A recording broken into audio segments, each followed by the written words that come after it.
ವಿಷ್ಣುದಾದ ನಟನೆಯ ಸೂರ್ಯವಂಶ ಸಿನಿಮಾನ ಯಾರು ತಾನೇ ಮರೆಯೋದಕ್ಕೆ ಸಾಧ್ಯ. ಇವತ್ತಿಗೂ ಕೂಡ ಆ ಸಿನಿಮಾನ ಯಾರೂ ಕೂಡ ಮರೆಯೋದು ಇಲ್ಲ. ಇನ್ನು ಮುಂದೆ ಕೂಡ ಆ ಸಿನಿಮಾನ ಟಿ ವಿಗಳಲ್ಲಿ ಎಷ್ಟೇ ಬಾರಿ ಹಾಕಿದ್ರೂ ಕೂಡ ಚಾನೆಲ್ ಚೇಂಜ್ ಮಾಡದೆ ನೋಡ್ತಿರ್ತಾರೆ. ಅಷ್ಟು ಒಂದು ಆ ಸಿನಿಮಾಗೆ ಎಲ್ಲರೂ ಕನೆಕ್ಟ್ ಆಗಿದ್ದಾರೆ ಕನ್ನಡಿಗರು. ಸೊ ಇದೀಗ ಬಿಗ್ ಸ್ಕ್ರೀನ್ ಆದಮೇಲೆ ಕಿರುತೆರೆಯಲ್ಲೂ ಕೂಡ ಸೂರ್ಯವಂಶ ಸಿನಿಮಾ ತೆರೆಯ ಮೇಲೆ ಬರ್ತಿರುವಂಥದ್ದು. ಸೊ ಪ್ರತಿದಿನ ಇನ್ನು ಮುಂದೆ ಸೂರ್ಯವಂಶ ಸೀರಿಯಲ್ ಏನಿದೆ ಅದು ಮನೆಗಳನ್ನು ತಲುಪುತ್ತೆ. ಇದೀಗ ನಮ್ಮ ಜೊತೆ ವಿಷ್ಣುವರ್ಧನ್ ಸರ್ ಅವರ ಅಳಿಯ ಅನಿರುದ್ಧ್ ಅವರೇ, ಅವರು ನಮ್ಮ ಜೊತೆ ಇದ್ದಾರೆ. ಅವರೇ ಈ ಸೀರಿಯಲ್ನಲ್ಲಿ ಕಾಣಿಸ್ಕೊಳ್ತಿರುವಂಥದ್ದು. ಸರ್, ಸೊ ಸೂರ್ಯವಂಶ ಅನ್ನೋದೇ ನಮಗೆಲ್ರಿಗೂ ಒಂದು ರೀತಿ ಸ್ಪೆಷಲ್ಲಾಗಿರೋ ಹೆಸರು. ಆ ಟೈಟಲ್ ಕೇಳಿದ ತಕ್ಷಣ ನಮ್ಗೆ ನೆನಪಾಗೋದೇ ಅಪ್ಪಾಜಿ. ಸೊ ನೀವು ಈಗ ಕಿರುತೆರೆಯಲ್ಲಿ ವಿಷ್ಣು ಸರ್ ರೋಲ್ನಲ್ಲಿ ನಿಮ್ಮನ್ನು ನೋಡೋದಕ್ಕೆ ಅಫ್ಕೋರ್ಸ್ ಇಷ್ಟಪಡ್ತಾರೆ. ಅದೇ ಥರ ರೋಲಾ ಏನು ಎತ್ತ ಅಂತ ಹೇಳ್ಬಿಟ್ಟು ಸಾಕಷ್ಟು ಕ್ಯೂರಿಯಾಸಿಟಿ ಇರುತ್ತೆ ಸೀರಿಯಲ್ ಮೇಲೆ. ಇನ್ನೇನು ಸೀರಿಯಲ್ ಬರ್ತಿದೆ, ಸೊ ಏನು ಹೇಳ್ತೀರಿ ಸರ್? ಅದೇ ನೀವು ಹೇಳ್ತಿದ್ದ ಹಾಗೇನೆ, ನೀವು ಹೇಳ್ತಿರೋ ಹಾಗೆ ಸಾಕಷ್ಟು ಕುತೂಹಲ ಇದೆ, ಆಸಕ್ತಿ ಇದೆ ಇದು ಯಾವ ರೀತಿಯಲ್ಲಿರುತ್ತೆ ಅಂತ. ಜೊತೆಗೆ ಒಂದಿಷ್ಟು ಅಪೇಕ್ಷೆಗಳು ಇದ್ದಾವೆ. ಅಪೇಕ್ಷೆ ಜೊತೆಯಲ್ಲಿ ಒಂದಿಷ್ಟು ಜವಾಬ್ದಾರಿ ಕೂಡ ನಮ್ಮ ಮೇಲಿದ್ದಾವೆ. ಆದರೆ ಬಹಳ ಸಂತೋಷದಿಂದ ಅದನ್ನು ನಾನು ನಮ್ಮ ವಾಹಿನಿ, ನಮ್ಮ ಇಡೀ ತಂಡ ಅದನ್ನು ಸ್ವೀಕರಿಸಿದೆ.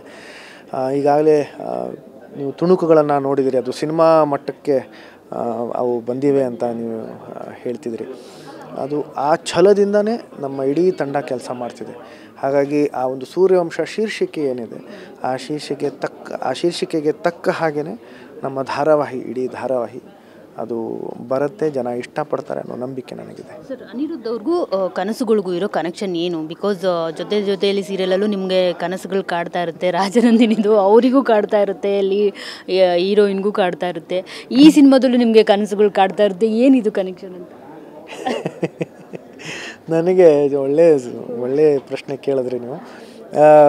ನನ್ನ ಮೊಬೈಲಲ್ಲಿ ನಾನು ಬರೆದಿದ್ದೀನಿ ವಾಟ್ಸಪ್ ಇದರಲ್ಲಿ ಡ್ರೀಮ್ ಬಿಗ್ ಅಂತ. ಸೊ ಬಹುಶಃ ಪ್ರತಿ ಒಂದು ಪಾತ್ರದಲ್ಲೂ ನಾನು ಕನಸು ಕಾಣೋದು ಇದೆ. ನೀವು ನೋಡಿ ಕಥೆಯಲ್ಲಿ ಇದು ತುಂಬ ಮುಖ್ಯವಾಗಿರ್ತಕ್ಕಂಥ ಒಂದು ಅಂಶ ಇದು. ಬಹಳಷ್ಟು ಆಯಾಮಗಳು ಇರತಕ್ಕಂಥ ಪಾತ್ರಗಳನ್ನು ನಾನು ಇದರಲ್ಲಿ ಮಾಡ್ತಾಯಿದ್ದೀನಿ. ಇದು ನನ್ನ ಅದೃಷ್ಟ ಅಂತ ಭಾವಿಸ್ತೀನಿ. ಯಾಕಂತಂದರೆ ಹಿಂದೆ ನಾನು ಜೊತೆಯಲ್ಲಿ ಧಾರಾವಾಹಿಲಿ ಮಾಡ್ತಿರ್ಬೇಕಾದ್ರೂ ನನಗದು ಒಂದು ಅನ್ನಿಸ್ತಾ ಇತ್ತು, ಈ ಥರದ ಒಂದು ಇಷ್ಟೊಂದು ಆಯಾಮಗಳು ಇರತಕ್ಕಂಥ ಪಾತ್ರಗಳನ್ನು ಯಾಕಂತಂದ್ರೆ ಅದರಲ್ಲೂ ಕೂಡ ಒಂದಿಷ್ಟು ಪಾತ್ರಗಳನ್ನು ನಾನು ಮಾಡಿದೆ.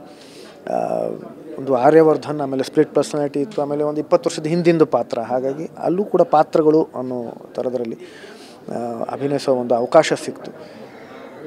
ಅದಾದಮೇಲೆ ನನಗೆ ಸಿಗುತ್ತೋ ಇಲ್ವೋ ಗೊತ್ತಿರಲಿಲ್ಲ ನನಗೆ. ಆದರೆ ಇದು ಅದರ ತದ್ವಿರುದ್ಧವಾಗಿರ್ತಕ್ಕಂಥ ಪಾತ್ರಗಳು, ಅಷ್ಟೊಂದು ಬೇರೆ ವಿವಿಧ ಒಂದು ಆಯಾಮಗಳು ಇರತಕ್ಕಂಥ ಪಾತ್ರಗಳು ನನಗೆ ಸಿಕ್ಕಿತ್ತು. ಅದು ನನ್ನ ಅದೃಷ್ಟ ಅಂತ ಭಾವಿಸ್ತೀನಿ ನಾನು.